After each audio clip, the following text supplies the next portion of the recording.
esta jornada de miércoles. Cambia el tiempo, ya lo habrán comprobado, parece que nos va a acompañar por fin la lluvia desde esta noche, mañana y prácticamente hasta mediados de la semana que viene. Ojalá y los pronósticos se cumplan. La actualidad tiene un nombre propio, que es el de Pedro Mercado, nuevo rector de la Universidad de Granada, que ya resultó elegido por un 53% de los votos, no hace falta segunda vuelta.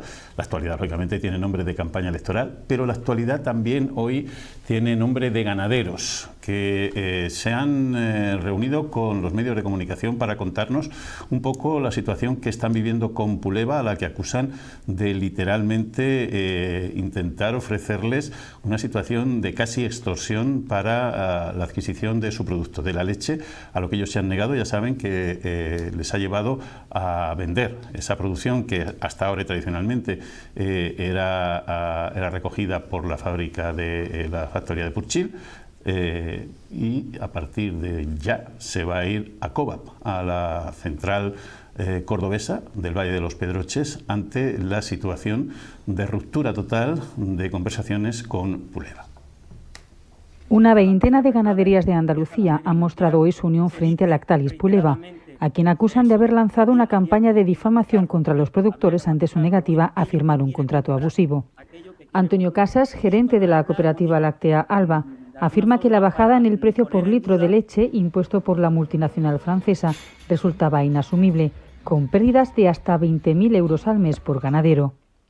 Yo espero que después de esto demos el tema por zanjado. Por favor, señores de la multinacional francesa, os pido que dejemos el tema por zanjado, que nos dejéis trabajar, que nosotros gestionaremos nuestros aciertos, nuestros errores, y a partir de ahí, que si nos tenemos que encontrar un día por el camino, pues nos encontraremos, como hemos estado 50 años colaborando, y si no, pues ya veremos lo que pasa. Pero por favor, la presión está siendo fuerte y el lío que tenemos en el campo es muy grande para perder mucho el tiempo en este tipo de historias.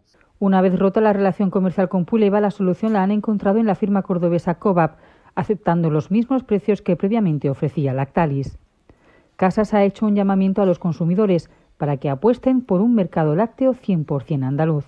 Que miren lo que hay en la etiqueta, que aparte de los eslogans de sostenibilidad y de huella de carbono y demás, que miren el origen de la leche, es muy importante, y que actúen en consecuencia, porque con ese gesto de comprar un brick de leche se está apostando por un modelo u otro.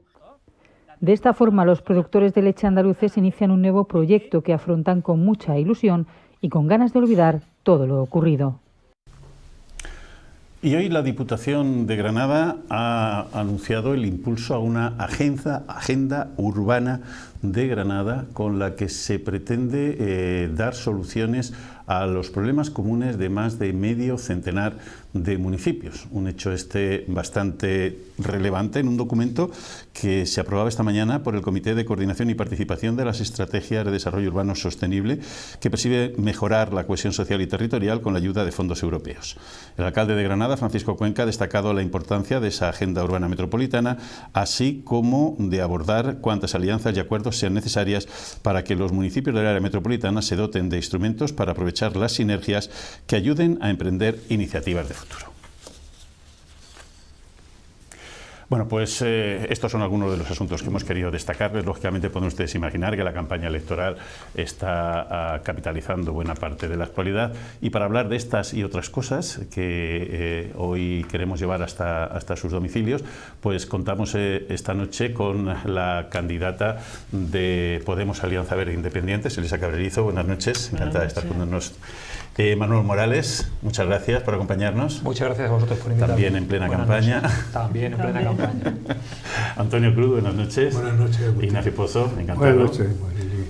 Terminaremos lo del partido, va a ser una cosa un poquito complicada. Bueno, pero vamos, y antes de entrar en algunos de los temas que os habíamos propuesto en la agenda, me gustaría de alguna manera comentar un poco el tema que hemos visto de Puleva y de los ganaderos de Granada. 50 años de relación que se rompen de una manera. Ignacio, tú conoces el tema sí, por experiencia y por antecedentes, ¿no? Sí, bueno, a mí me ha recordado aquel proyecto que tuvo UNIASA de los años, hace 30, 35 años, de poner Antonio me está afirmando que lo recuerda, que era poner una estación, incluso llegaron a tenerla, para traerse la leche ahora precisamente de Francia, como ahora mismo quienes van a hacer, porque no le queda otra. La verdad es que es una desgracia para la ciudad que no hayamos sabido potenciar lo que son esas empresas icónicas que tenía la ciudad, por ejemplo, de Puleva, Azul y todo esto, y que ahora mismo está en manos precisamente de multinacionales francesas, todas estas grandes empresas de alimentación que eran iconos de la ciudad. Y bueno, el tema de la lucha que siempre han tenido los ganaderos con su producto es lógico, y siempre han chocado con las estructuras lógicas también por parte de las empresas productoras de esos productos finales, que evidentemente le han estado intentando menoscabar en cuanto a lo que es el precio y sacarle más rendimiento a sus productos.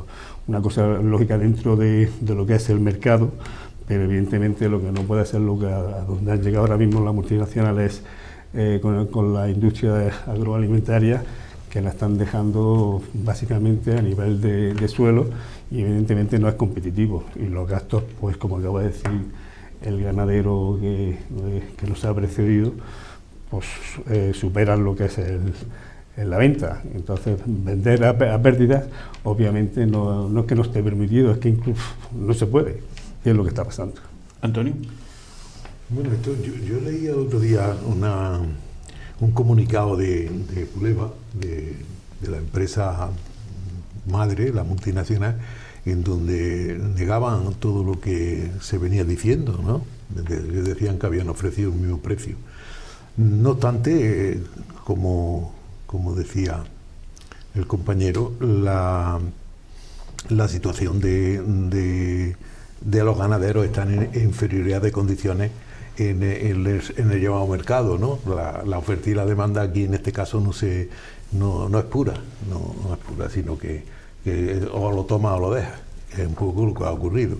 Es una pena porque es una empresa granadina, de inicio granadino, se ha citado antes con otros nombres, yo no voy a dar ninguno, pero eso demuestra por otro lado la escasa iniciativa, o si quieres la escasa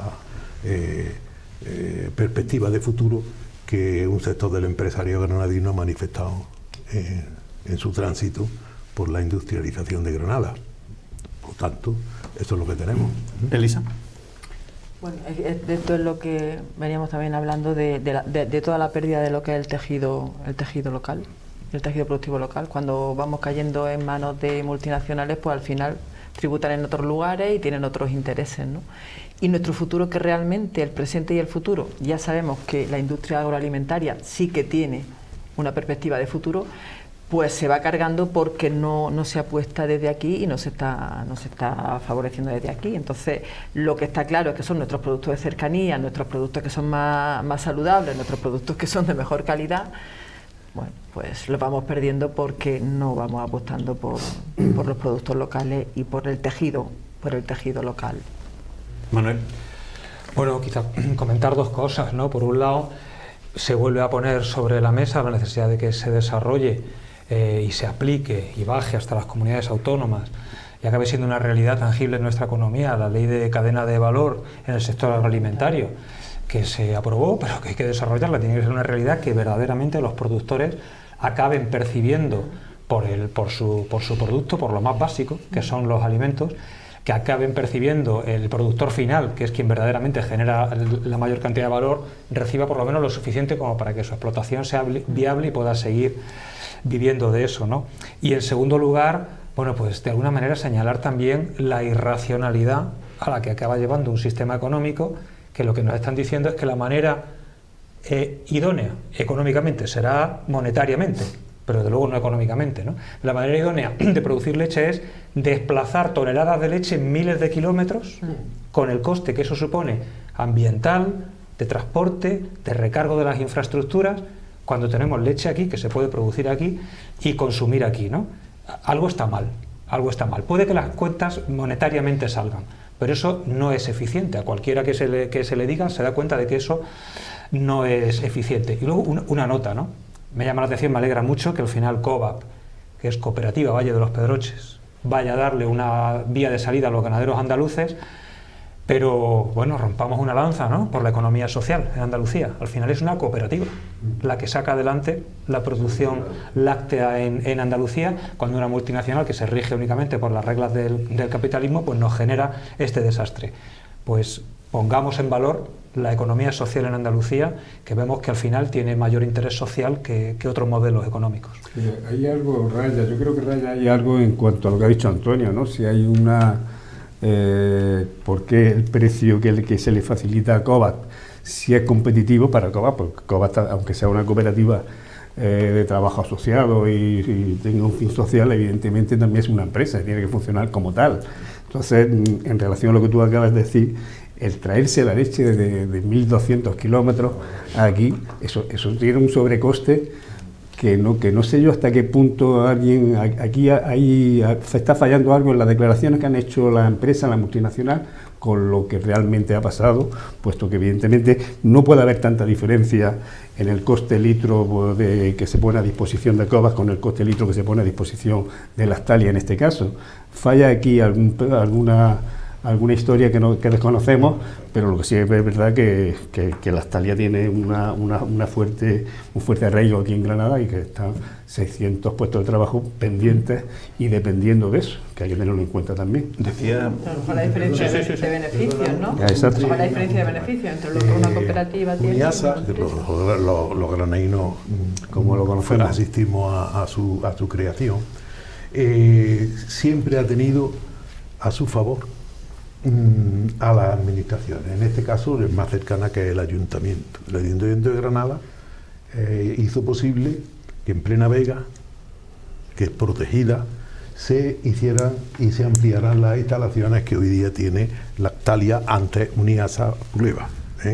Por lo tanto, la administración más cercana, el Ayuntamiento, ha hecho todo lo posible porque esa empresa pueda progresar, pueda tirar adelante. Pero no ha sido posible, pero deberíamos de conocer más. Yo estoy con la opinión de que deberíamos de tener más datos para entender por qué se prefiere traer leche de 1.200 kilómetros cuando tenemos las reses aquí en nuestro territorio. Y se podría, yo lo entiendo. Me ha parecido muy interesante lo que ha dicho el representante de la cooperativa de productores, dirigiéndose a los consumidores, diciéndole, oiga, lean bien de dónde viene la leche que se van a beber, no solo la marca bajo la que la van a comprar, porque claro, ahí está esa sostenibilidad, esa huella de carbono, esos 1.200 kilómetros, etcétera, etcétera. Elisa. Es que la cuestión es, el futuro es ese, o sea, el futuro es los productos de cercanía y los productos locales, un circuito cada vez más próximo y más kilómetro cero, ese es el futuro. Se ha apostado, como decía Antonio, se ha apostado por esa empresa para aquí, para Granada, y al final cuando todas las administraciones han apostado, la empresa... Porque al final no son empresas que son del territorio. Son empresas que tienen otros intereses en otros lugares. Sí, además, Manuel. Puleva, fijaros, Puleva no es Puleva, Lactalia, pues está Abbott, se ha dividido en 4 o 5 compañías, todas multinacionales y todas dependientes de distintos sectores incluso, que no solamente agroalimentación, que está en medicina, está en investigación, etcétera, etcétera. O sea, y no tienen patria ni bandera. Por eso es muy importante relocalizar la economía. No tiene nada que ver una con otra. Sí. Por eso es muy importante relocalizar la economía, que sepamos quién produce, de dónde lo produce, dónde se acaba revertiendo eso, y en el sentido de lo que comentabas, Agustín, la importancia de ir avanzando en etiquetas cada vez más transparentes, que cuando yo compro un producto verdaderamente sepa qué es lo que estoy comprando, la trazabilidad completa, que las grandes productoras alimentarias siempre se resisten y buscan todos los resquicios legales para que esto no sea una realidad, porque no les interesa que el consumidor final sepamos verdaderamente qué es lo que estamos comprando hasta su último detalle, ¿no? Bueno, pues efectivamente nos falta conocer más en profundidad el quid de la cuestión. Lo vamos a intentar para clarificarlo y para que lo podamos charlar aquí, pero vamos a abordar otros asuntos posiblemente tan importantes como las elecciones del 28, del 28 de mayo han sido las elecciones de ayer en la Universidad de Granada. Estamos hablando de una institución de una importancia capital para Granada, para su área metropolitana, yo diría que para toda la provincia y para nuestro futuro. Pedro Mercado, un hombre que ha participado del proyecto del equipo de Pilar Aranda, ha sido elegido rector con unos resultados además que de alguna manera le dan una confianza extraordinaria. Estamos hablando de un 53% en primera vuelta, algo más de un 53%, lo que viene a suponer que la comunidad universitaria respalda de una manera bastante decidida a la apuesta y el planteamiento que ha hecho Pedro Mercado, que ya es el nuevo rector electo de la Universidad de Granada. ¿Poco qué valoración, Antonio, hacemos de la elección de Pedro Mercado? Bueno, una valoración que han hecho los propios componentes de la universidad, de los distintos sectores, sobre todo el sector docente e investigador, que el que ha volcado la votación a favor de Pedro Mercado. Yo, como he leído los programas de los tres, el que más me apetecía, me gustaba para que fuera aplicado, el que defendía a Pedro Mercado. Por lo tanto, yo felicito a los tres candidatos.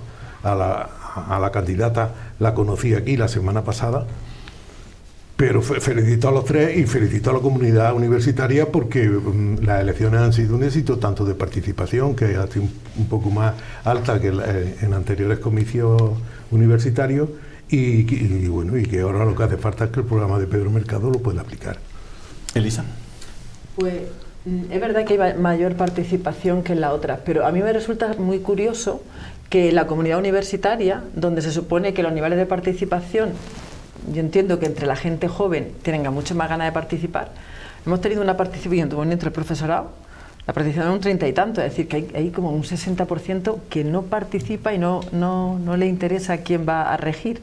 Me parece llamativo, ¿no? Salvando y bien, y valorando que haya subido la participación. Y por otro lado, lo que se enfrenta Pedro es que efectivamente él viene de una continuidad y va a ser la continuidad de Pilar, pero se va a enfrentar a la nueva ley, o sea, la ley orgánica del sistema universitario también va a hacer que esa continuidad tenga que pensarse en una historia de reforma, ¿no? de esta Universidad de Granada. Y otra cosa llamativa que me resulta es que efectivamente Pedro Mercado está ahí por el voto del profesorado, pero la mayor parte del voto estudiantil ha ido para la otra candidata. Entonces, bueno, como esa división, ¿no?, de la comunidad universitaria entre un modelo y el modelo de la otra candidata, ¿no? Manuel. Bueno, lo primero felicitar al nuevo rector, ¿no? Que como decía un amigo mío hace muchos años, me decía uno de los 4 alcaldes que tiene la ciudad, ¿no? Decía, Granada tiene 4 alcaldes que son el normal, el rector, el arzobispo y la directora de la Alhambra, ¿no? Es la mayor empresa de la provincia. Ojito, ¿eh? Estamos hablando de una potencia impresionante. A mí me convencía también Pedro Mercado. Yo sí he votado, soy estudiante todavía de la universidad, creo que no voy a dejar de serlo nunca, y bueno, estuvimos incluso en el debate, escuchándolo, y creo que presentaba el proyecto más sólido. A mí no me sorprende tampoco que haya sido la referencia más votada por el profesorado y por personal investigador. Y lo que espero es que sepa darle continuidad a algunos de los proyectos estratégicos que inició Pilar y que no pierda de vista este nuevo equipo la importancia que tiene la universidad para la ciudad. A mí me preocupa cuando a veces salen por ahí tentaciones de expandir la universidad fuera de la ciudad, digamos, de alguna manera de segmentarla. La Universidad de Granada es troncal, yo diría casi que es uno de los ejes vertebrales que tiene la ciudad y tiene que seguir siendo un actor fundamental en la ciudad, ¿no? Yo espero, por lo que conozco, creo que va a ir por ahí, que esa interlocución con el futuro ayuntamiento pues sea fluida y se siga cooperando, ¿no? Son 8.000 empleados, es un presupuesto de 560 millones de euros, casi la suma del de la Diputación y el del Ayuntamiento, más de 150 edificios e infraestructuras, 4 o 5 campus en la propia ciudad, más el de Ceuta y el de Melilla, un 6,2% del Producto Interior Bruto de nuestra tierra. Estamos hablando de palabras mayores. Ignacio. No, eso iba a decir yo, hacer hincapié en los datos que tú acabas de dar. un 7% del Producto Interior Bruto, la primera empresa de Granada, 7.000 trabajadores, la cuarta universidad en España en valoración, y dentro del Shanghái, de las más acreditadas, hasta pues, de las 7 españolas que hay. Pedro Mercado parece ser que va a continuar con lo iniciado y lo muy bien iniciado y muy bien hecho por Pilar Aranda, y por lo tanto va a acentuar según su programa, su actividad como nuevo rector en los proyectos estratégicos para la ciudad, como son la inteligencia artificial y el acelerador de partículas, que evidentemente en ese aspecto pues aglutinar lo que es la investigación y lo que puede ser el futuro económico de la ciudad, pues va a estar muy representado y muy beneficioso, no solamente para lo que es la universidad, sino para todos los sectores de la propia ciudad y de la propia provincia, porque eso en definitiva repercute, ese 7% del Producto Interior Bruto está repercutiendo directamente en toda la sociedad granadina. Por lo tanto, bueno, dentro del proyecto que él presentaba y dentro de cuál era su programa, pues a mí me pareció en primer momento el más serio, el más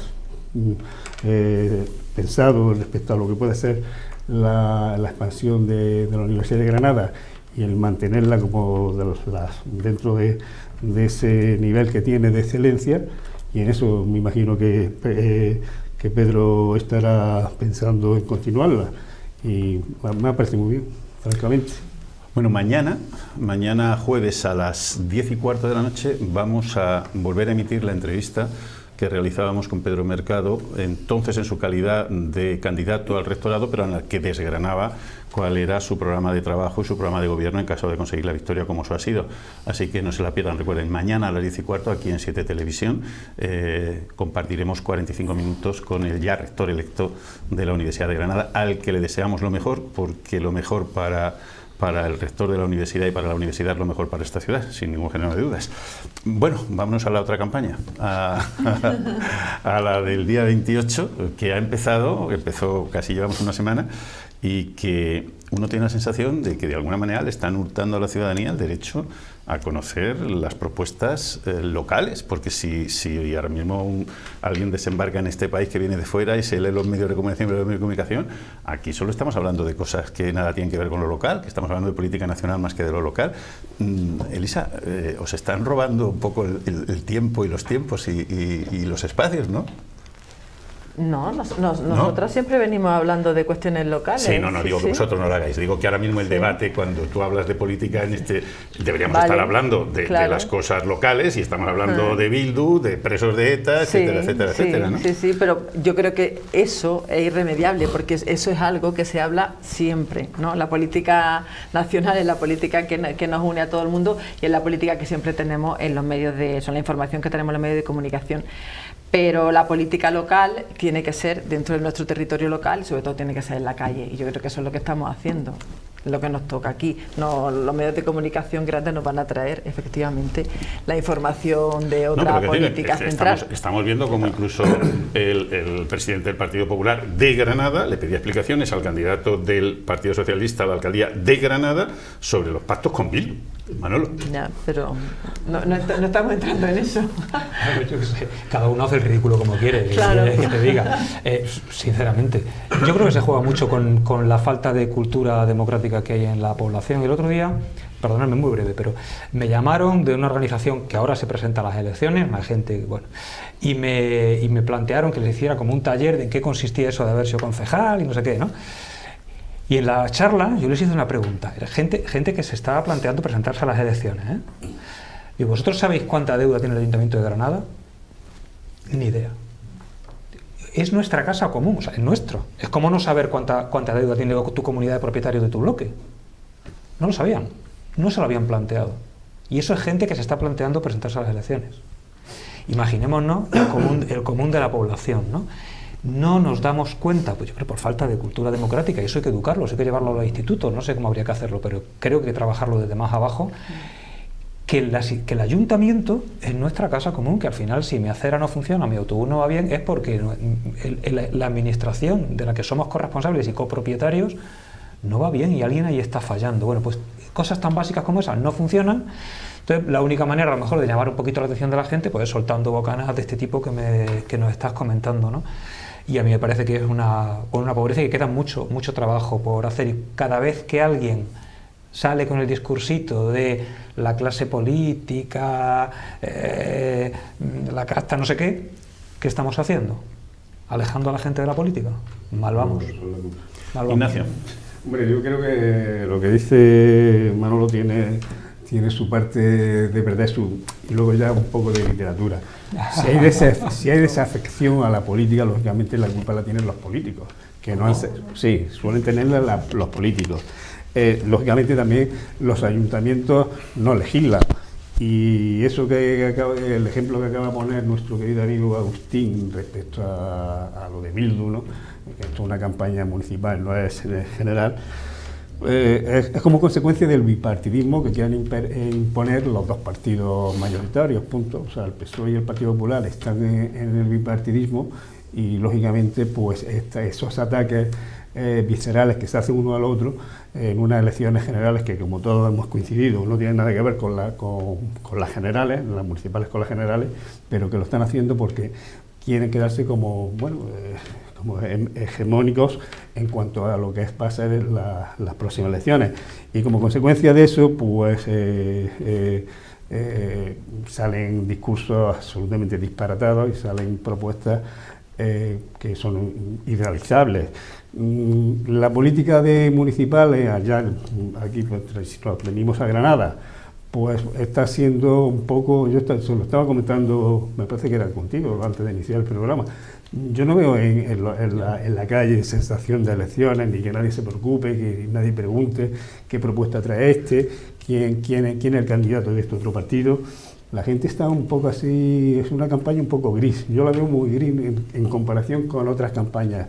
Yo no sé si es que la gente está un poco apartado por el tema, por las circunstancias que estamos viviendo de todo tipo, y están esperando, bueno, el día de las elecciones, pues irán a votar los que vayan a votar, que creo que la participación bajará bastante y estarán esperando que salga quien tenga que salir, pero que no es participativo estas elecciones en comparación con las que otras, con otras que hemos vivido.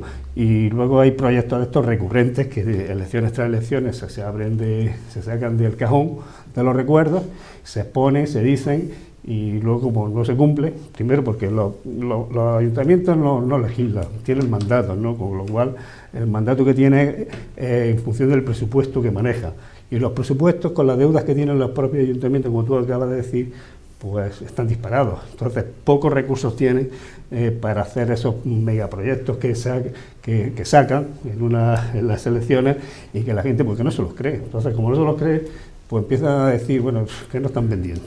Yo creo que va más ir la cosa por ahí, por esa desafección, no a la política, sino a los políticos, que a la propia concurrencia electoral. Antonio. Yo soy un poco más optimista, un poco más optimista de lo que aquí se está diciendo. Yo creo que en todas las elecciones municipales ha habido siempre un sapo que se ha colado, y es que se ha hablado de la situación nacional, y se ha hablado de la situación regional, y se ha hablado incluso hasta de Europa. En este caso, a mí me parece incluso con mucha cara dura. Por ejemplo, lo que ha dicho Agustín del presidente del Partido Popular.